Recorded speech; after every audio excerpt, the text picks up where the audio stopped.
そびえ立つ山々に囲まれた絶雲の間。そこへ至る道は実に険しいものだ。先導を求め尋ねる者も少なくはないが、人の身で悟ることはかなわず、その大半は徒労に終わる。だが、そこで運よく危機に瀕した時、手を差し伸べる仙女がいるそうだ。白髪の凛としたその姿に、人は気色を浮かべ神戸を垂れる。しかし当の仙女は振り返ることもなくその場を立ち去ってゆくという。命に従お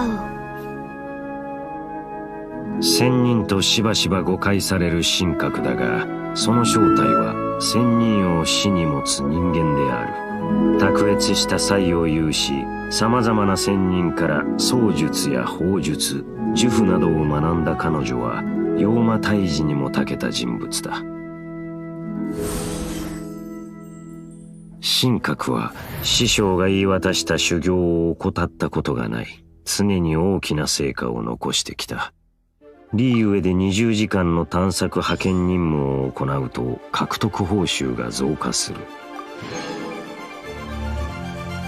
神格の通常攻撃は槍による最大5段の連続攻撃で物理ダメージを与える。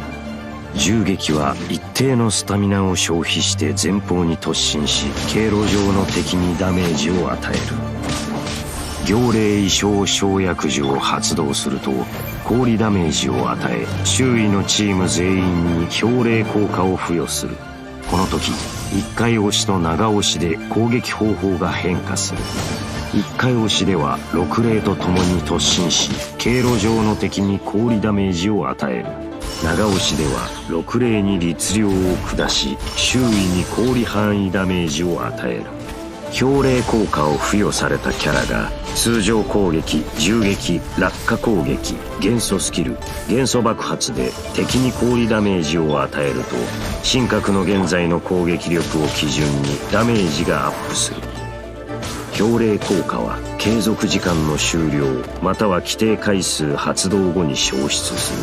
長押しで氷霊を付与した場合、発動回数が増え継続時間がより長くなる。氷霊効果中1回の氷ダメージが複数の敵に命中すると、その数に応じて発動回数を消費する。発動回数は氷霊効果を持つキャラごとに計算される。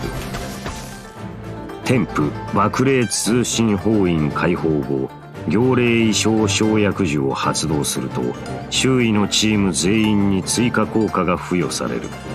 1回押しの場合、元素スキル及び元素爆発ダメージがアップ。長押しの場合は通常攻撃、銃撃、落下攻撃ダメージがアップする。競争よ、決心となれ。力を解放した6霊が属性をかけ、氷範囲ダメージを与える。6霊は領域を形成し、中にいる敵の氷耐性と物理耐性をダウンさせ、持続的に氷ダメージを与える。添付大道ミラ順法解放後は、真の剣霊心血の領域にいるフィールド上キャラの氷ダメージがアップする。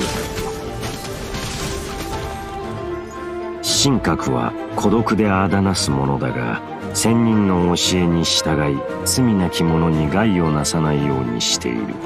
しかし相手が悪人であれば砲術で宙を下すことも厭わない。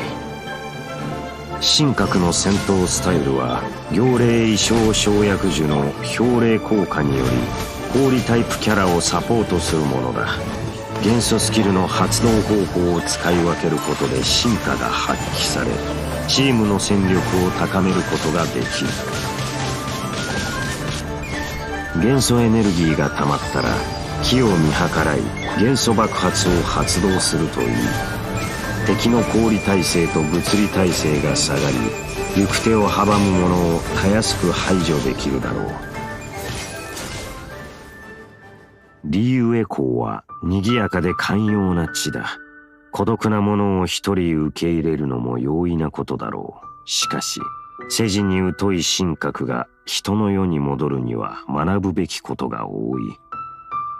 俺は長年一人で旅をしてきたが、孤独を好んでいるわけではない。他の者が旅先で仲間と巡り会えたのなら祝福もしよう。今なお俺は信じている。人の運命は己が手で描くべきものだと。終始から放たれた鶴も恩衆を抱く悪獣も自由に羽ばたく権利を持つのだから。